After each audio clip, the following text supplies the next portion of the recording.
Hello friends, ఈరోజు తెలుసుకోబోయే ఈ కథ అనేది కల్పితం కాదు. ఇద్దరు భార్యాభర్తల జీవితంలో జరిగిన యథార్థ సంఘటన. ఎందుకంటే ఫ్రెండ్స్, భార్యాభర్తలు కొన్ని మనస్పర్ధలతో విడాకులు తీసుకుంటారు. కానీ వారు విడిపోయి 6 ఏళ్ల తర్వాత అనుకోకుండా ఒక ట్రైన్లో కలుస్తారు.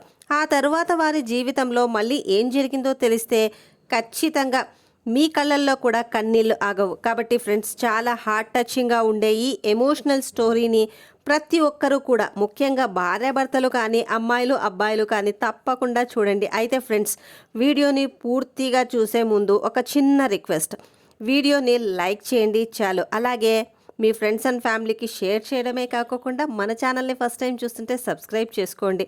ఫ్రెండ్స్, తరుణ్ అనే వ్యక్తి జీవితంలో జరిగిన యథార్థ సంఘటన గురించి అతను ఏం చెప్పాడు అంటే, తరుణ్ ఒకసారి హైదరాబాద్ వెళ్ళటానికి ట్రైన్ ఎక్కాడు. ఇక ట్రైన్ ఎక్కిన వెంటనే పైన ఉన్న తన సీట్ బెడ్ మీద పడుకొని ఉన్నాడు. ఇక కొద్ది సమయం గడిచిన తర్వాత అతని కళ్ళు తెరిచి చూసేసరికి ఎదురుగా కింద సీట్లో ఉన్న వ్యక్తిని చూసి అతను ఒక్కసారిగా షాక్ అయ్యాడు. ఎందుకంటే ఎదురుగా కూర్చొని ఉన్నది తన మాజీ భార్య. అయితే వారిద్దరూ కూడా 6 ఏళ్ల క్రితమే విడాకులు తీసుకున్నారు. కానీ 6 ఏళ్ల తర్వాత తరుణ్ మళ్ళీ తనను ఇప్పుడే చూడడం. అయితే ఆమె పేరు శైలజ. ఇక శైలజ ఆ క్షణం చూడటానికి చాలా బలహీనంగా ఉంది. కానీ అప్పటిలాగానే సింపుల్ శారీలో కూడా ఎంతో ఆకర్షణీయంగా అందంగా కనిపిస్తూ ఉంది. అయితే అప్పట్లో లాగా ఆమె మెడలో మంగళసూత్రం, కాళ్లకు మెట్టలు లేవు. ఇక వెంటనే తరుణ్ మనసులో ఆమె ఇంకా పెళ్లి చేసుకోలేదా, లేదా నాలాగే తను కూడా పెళ్లి చేసుకోకుండా అలాగే ఉండిపోయిందా అనే ఆలోచనలో పడ్డాడు. ఇంతలో శైలజ కూడా తరుణ్ని చూసింది. ఎంత విడాకులు తీసుకున్నా కూడా ఒకప్పుడు భార్యాభర్తలే కాబట్టి ఆ చనువుతో తనతో మాట్లాడాలని తరుణ్ అనుకున్నాడు. అందుకే తనను పలకరించాడు. శైలజ, ఎలా ఉన్నావు? నేను బాగానే ఉన్నాను అంటూ నా వైపు చూడకుండా కిటికీలోంచి బయటకు చూస్తూ నాకు సమాధానం ఇచ్చింది. ఇక వెంటనే నేను కూడా నా సీట్ నుండి కిందకి దిగి ఆమె పక్కనే కూర్చున్నాను. ఎక్కడికి వెళుతున్నావు అని అడిగాను. ఇక వెంటనే శైలజ, మా అమ్మ ప్రస్తుతం అన్నయ్య దగ్గర ఉంది. అయితే తనకి ఆరోగ్యం బాలేదు, అందుకే చూడటానికి వెళుతున్నాను. ఇక వెంటనే తరుణ్ కొంచెం సంతోషంగా శైలజను చూస్తూ మొహమాట పడుతూ, శైలజ, నేను నిన్ను ఒక మాట అడగవచ్చా అని వెంటనే ఆమె కూడా కళ్ళతో ఏమిటి అన్నట్టుగా అడిగింది. శైలజ, నువ్వు నాకు విడాకులు ఇచ్చాక మళ్ళీ పెళ్ళి ఎందుకు చేసుకోలేదు? ఆ ప్రశ్నకు శైలజ ఏమీ చెప్పలేదు. కానీ తరుణ్ మళ్ళీ అడగటంతో శైలజ అడిగింది, మరి నువ్వెందుకు చేసుకోలేదు అని. వెంటనే నేను లేదు అన్నట్టుగా తలూపాను. దాంతో ఆ ఇద్దరూ కూడా చాలాసేపు వరకు మౌనంగా ఉండిపోయారు. వారిద్దరి నిశ్శబ్దాన్ని పోగొట్టాలి అన్నట్టుగా అప్పుడే టీ అమ్మే వ్యక్తి అక్కడికి వచ్చాడు. అది చూసిన తరుణ్, శైలజ, టీ తాగుదామా అని అడిగాడు. వెంటనే శైలజ వద్దు అన్నట్టుగా తలూపింది.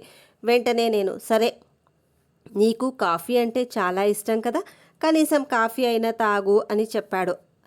ఇక వెంటనే తను, నా ఇష్టాలు ఇంకా నీకు గుర్తున్నాయా అన్నట్టుగా చూస్తూ చిన్నగా నవ్వింది. కానీ ఆ చిన్న చిరునవ్వుని తనకు వస్తున్న కన్నీళ్లను ఆపుకుంటోంది అన్న విషయాన్ని నేను గమనించాను. ఎందుకంటే 6 ఏళ్లు ఆమెతో ఉన్నాను. ఆమెకు ఎప్పుడైనా బాధ కలిగినప్పుడు కళ్ళల్లో నుండి వచ్చే నీళ్లను ఆపుకుంటూ అలా చిన్నగా నవ్వుతుంది అన్న విషయం నాకు బాగా తెలుసు. అప్పుడే తరుణ్ కిటికీలోంచి బయటకు చూశాడు. వెంటనే శైలజ తన కంట్లో ఉన్న నీటిని తన చీర కొంగుతో తొందరగా తుడిచేసుకుంది. ఆ తర్వాత, కాఫీ తాగుతాను, కానీ ఒక కండిషన్పై తాగుతాను అని అంది. ఇక వెంటనే నేను, ఆ కండిషన్ ఏమిటి అన్నాను. డబ్బులు నేనే ఇస్తాను అంది. ఆ విధంగా నేను టీ తీసుకుంటే శైలజ కాఫీ తీసుకుంది. ఇక ఆ తరువాత ఏమంది అంటే, ఇప్పుడు నేను కూడా డబ్బులు సంపాదిస్తున్నాను. నేను ఒక ప్రైవేట్ స్కూల్లో టీచర్గా పనిచేస్తున్నాను. నాకు నెలకు 15,000 వస్తాయి. ఇక వెంటనే తరుణ్ ఏమని అన్నాడు అంటే, మనం విడాకులు తీసుకునే సమయంలో నువ్వు నన్ను భరణంగా ఏమీ అడగలేదు. అయినా కూడా నేను నీకు 30 లక్షలు ఇస్తాను అన్నాను. కానీ నువ్వు ఆ సమయంలో వద్దని అన్నావు.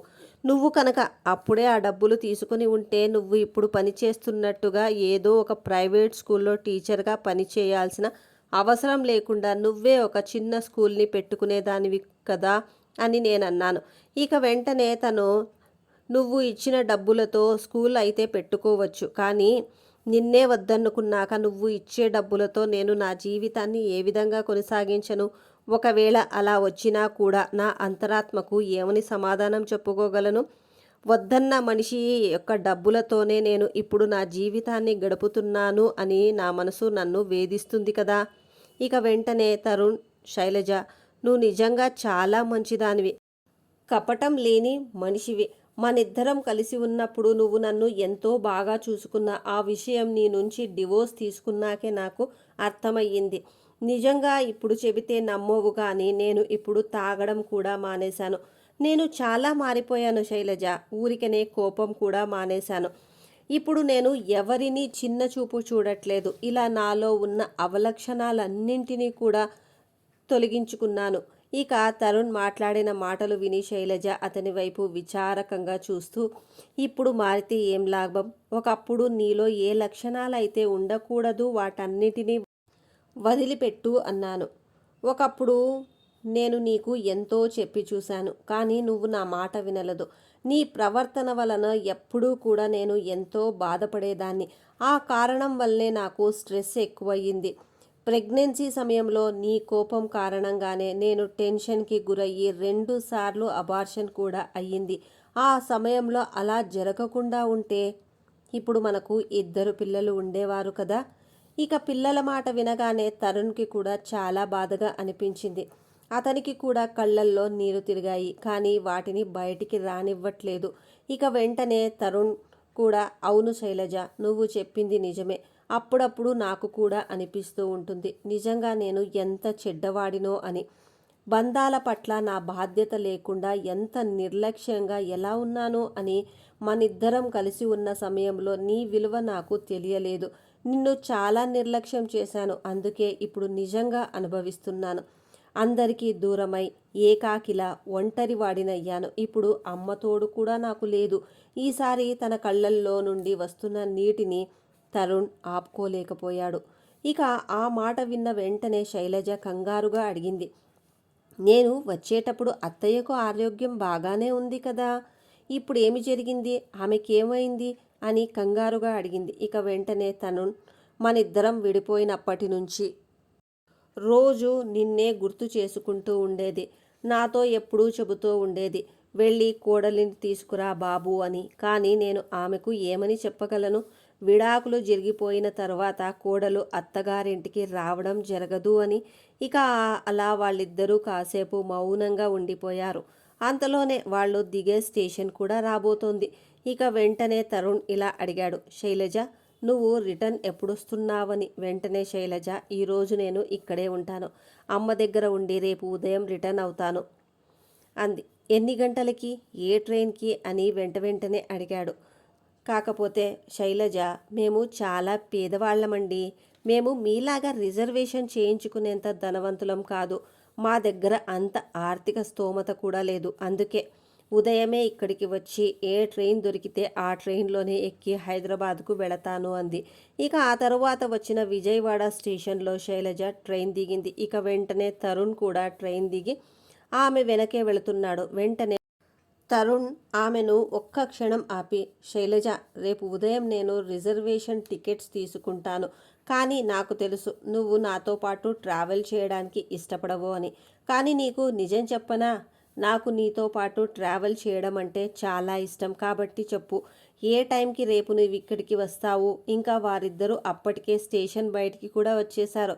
శైలజ ఆటో ఎక్కుతూ, రేపు ఉదయం 9 గంటలకు వస్తాను అని చెప్పి వెళ్ళిపోయింది. ఆ తర్వాత ఆమె వెళ్తున్న ఆటో వైపు చూస్తూ తరుణ్ చిరునవ్వుతో చూస్తూ అలా ఉండిపోయాడు. అయితే తరుణ్కి ఆ ఊర్లో 2 రోజుల పనుంది. అంతేకాకోకుండా ఆ రోజు చాలా కష్టపడి 2 రోజుల్లో పూర్తి చేయాల్సిన పని మొత్తాన్ని కూడా ఒక్క రోజులోనే పూర్తి చేశాడు. ఉదయం 8 గంటలకు స్టేషన్కు వచ్చి శైలజ కోసం ఎదురు చూస్తూ ఉన్నాడు. అలా ఎదురు చూస్తూ చూస్తూ గంట సమయం గడిచిపోయింది. దాదాపు 10 గంటలు అయ్యింది. అయితే అప్పుడే శైలజ నడుచుకుంటూ రావడం తరుణ్కు కనిపించింది. వెంటనే తరుణ్ని చూసి ఆశ్చర్యపోతూ, ఏంటి మీరు ఇంకా ఇక్కడే ఉన్నారా? నాకు చాలా ఆలస్యం అయ్యింది కదా, వెళ్ళిపోయారేమో అనుకున్నాను అంది. నీకు ఆల్రెడీ చెప్పాను కదా శైలజ, నీతో పాటు ప్రయాణించడం నాకు చాలా ఇష్టమని, అందుకే ఎదురు చూస్తూ ఉన్నాను. ఇక వెంటనే శైలజ సంతోషంగా, ఇప్పుడు మా అమ్మ ఆరోగ్యం చాలా బాగుంది తరుణ్, తన కోసం తీసుకున్న రిజర్వేషన్ టికెట్స్ శైలజ చేతిలో పెట్టాడు తరుణ్. ఇక నా కోసం ఎందుకు 1000 పెట్టి టికెట్ తీసుకున్నావా అని అనకు అని సరదాగా అన్నాడు తరుణ్. శైలజ చిరునవ్వు నవ్వింది. కానీ వారి ట్రైన్ రావడానికి ఇంకా కొద్ది సమయం మిగిలే ఉంది. అప్పటి వరకు వెళ్ళి కాఫీ తాగుదామా అన్నాడు. అయితే డబ్బులు నేను ఇస్తాను, దీంతో లెక్క సరిపోతుంది అని సరదాగా శైలజ కూడా నవ్వుతూ అంది. ఆమె అలా నవ్వుతూ ఉన్నప్పుడు ఆమె ముఖాన్ని చూస్తూ అలాగే ఉండిపోయాడు తరుణ్. ఇద్దరూ కాసేపు సరదాగా మాట్లాడుకుంటూ కాఫీ తాగారు. అంతలోనే ట్రైన్ కూడా వచ్చింది. నిజంగా 6 ఏళ్ల తరువాత వారి ప్రయాణం అనేది సరికొత్తగా ప్రారంభమయ్యిందేమో అని కూడా, నిజమైన ప్రయాణం ఇప్పుడే మొదలయ్యిందేమో అని తరుణ్కు అనిపించింది. అందుకే అతను తన మనసులో అనుకుంటూ ఉన్న మాటలను శైలజకు ఏ విధంగా చెప్పాలి అని తడబడుతూ ఉన్నాడు. నిజం చెప్పాలంటే భయపడుతూ ఉన్నాడు. ఒకవేళ చెబితే అది తను కాదు అంటే ఎలా అని. ఇంకా ఆ సమయంలో శైలజ కూడా తన అన్నవాళ్ల ఇంటి నుండి కొత్త చీర కట్టుకుని వచ్చింది అని తరుణ్ గమనించాడు. ఇక ఆ చీరలో ఆమె మునుపటి రోజు కంటే కూడా చాలా అందంగా కనిపిస్తూ ఉంది. కిటికీ పక్కనే కూర్చున్న ఆమెను గాలి వేగంగా తగలడంతో తన జుట్టు ముఖం మీద అలా తగులుతూ ఉంటే ఆ క్షణం ఆమె మరింత అందంగా తరుణ్కు కనిపిస్తూ ఉంది. ఆ క్షణం తరుణ్ ఏమనుకున్నాడు అంటే, ఒకప్పుడు ఈమె నా జీవిత భాగస్వామిగా ఉండేది, కానీ ఆ సమయంలో నేను ఆమెను ఎంత నిర్లక్ష్యం చేశాను, ఆమెను ఎంత బాధ పెట్టాను. నిజంగా శైలజ ఈరోజు నా జీవితంలో ఉండి ఉంటే నా జీవితం ఒక అద్భుతంలాగా ఉండేది కదా. ఇప్పటిలాగా నేను ఆ రోజుల్లో ఉంటే ఆమెను నిజంగా చాలా బాగా చూసుకునేవాడిని అని ఆలోచిస్తూ, నిజంగా ఆమెకు నేను ఎందుకు విడాకులు ఇచ్చాను అని బాధపడుతూ అలాగే ఆమెను చూస్తూ ఉండిపోయాడు. దీంతో తరుణ్ చాలాసేపు మౌనంగా ఆమెను చూస్తూ ఉండిపోయాడు.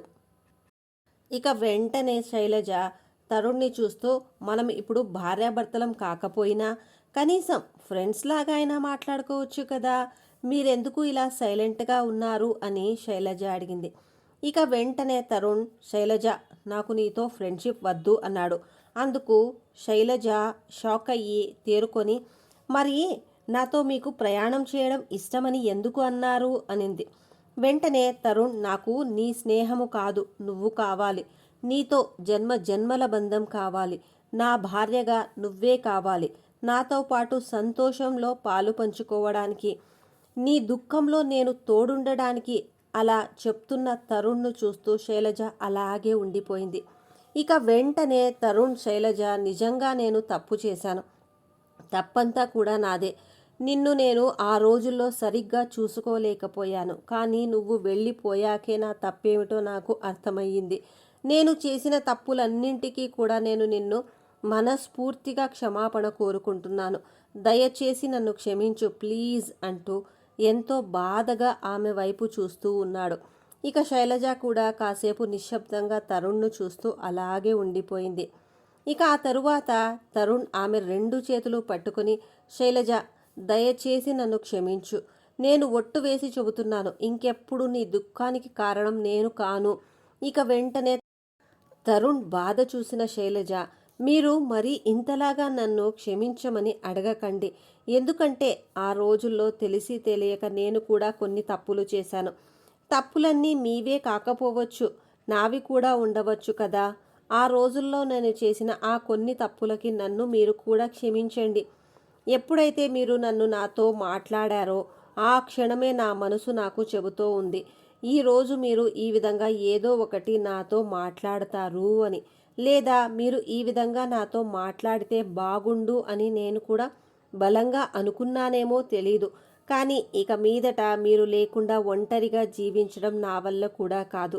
మీ నుండి విడిపోయాక నేను మరెవ్వరినీ కూడా నా భర్తగా ఊహించుకోలేకపోయాను. కాబట్టి మనిద్దరం ఒంటరితనాన్ని కూడా ఇంతటితో సమాప్తం చేద్దాం అని అంది శైలజ. ఇద్దరు ఒకరి తప్పులను ఒకరు తెలుసుకున్నాం కాబట్టి మళ్ళీ వాటిని రిపీట్ చేయకుండా కలిసిమెలిసి జీవిద్దాం అని శైలజ కూడా చిరునవ్వుతో అంది. ఇక వెంటనే తరుణ్ కూడా నాకు తెలుసు శైలు, నీకు ఎప్పుడైనా దుఃఖం లేదా బాధ కలుగుతున్నప్పుడు నువ్వు దానిని నీ చిరునవ్వుతో కప్పేస్తావు అని. కానీ దయచేసి ఇప్పుడు నీ కన్నీళ్లను ఆపుకోకు, నీ కన్నీళ్లను కారిపోనివ్వు. ఇప్పుడు నీ మనసు తేలిక పడుతుంది అని అన్నాడు. ఇక తరుణ్ మాటలకు శైలజ తన దుఃఖాన్ని ఆపుకోలేకపోయింది. తన దుఃఖాన్ని కన్నీటి రూపంలో కొద్దిసేపు ఏడ్చేసి అలా ఏడుస్తున్న శైలజను చూసి అక్కడ కూర్చున్న మిగతా వాళ్ళందరూ కూడా ఆమెను అలాగే చూస్తూ ఉండిపోయారు. కానీ శైలజ అక్కడున్న మరెవ్వరినీ కూడా పట్టించుకోలేదు. తరుణ్ చేతిని పట్టుకొని గట్టిగా ఏడ్చేసింది. కొద్దిసేపట్లో శైలజ దిగాల్సిన స్టేషన్ వస్తుంది. కానీ ఇప్పుడు శైలజ ఆ స్టేషన్లో దిగాల్సిన పని లేదు. ఆమె ఇప్పుడు అక్కడ దిగాలనుకోవట్లేదు. ఇప్పుడు ఆమె జీవితం మళ్ళీ కొత్తగా ప్రారంభమయ్యింది. అంటే ఇప్పుడు ఆమె గమ్యం తన అత్తగారి ఇల్లు. ఎన్నో రోజులుగా కాదు ఎన్నో ఏళ్లుగా తను విడిచి వచ్చిన తన అత్తగారిల్లు, అక్కడికే ఇప్పుడు మళ్ళీ ఆమె వెళ్ళాలి అనుకుంటోంది. ఆ విధంగా తరుణ్ మరియు శైలజ ఒకప్పుడు విడాకులు తీసుకొని విడిపోయిన భార్యాభర్తలు. కానీ వారి జీవితంలో చేసిన తప్పులను సరిదిద్దుకొని వారి మనస్పర్ధలను పక్కకు పెట్టి మళ్ళీ కలిసిమెలిసి జీవించాలని మంచి నిర్ణయంతో వారిద్దరూ చేతులు పట్టుకొని వారి గమ్యస్థానానికి చేరుకున్నారు. ఫ్రెండ్స్, ఈ రియల్ స్టోరీ మీ అందరికీ కూడా నచ్చింది అనుకుంటున్నాను. దయచేసి ప్రతి ఒక్క భార్యాభర్తలు ఇలా మనస్పర్ధలు లేకుండా ఉన్న ఏదో ఒక విధంగా వాటిని సాల్వ్ చేసుకుని కలిసి ఉండాలని మనస్ఫూర్తిగా కోరుకుంటూ, ఇలాంటి బాధలతో బాధపడే వారికి ఈ యథార్థ సంఘటన ఒక కనువిప్పులాగా మారి వారందరూ కూడా సుఖ సంతోషాలతో ఉండాలని మనస్ఫూర్తిగా మనమందరం కూడా కోరుకుందాం. ఫ్రెండ్స్, ఈ వీడియో నచ్చితే దయచేసి లైక్ చేయండి. అలాగే మన ఛానల్ని సబ్స్క్రైబ్ చేసుకొని మమ్ము సపోర్ట్ చేయండి.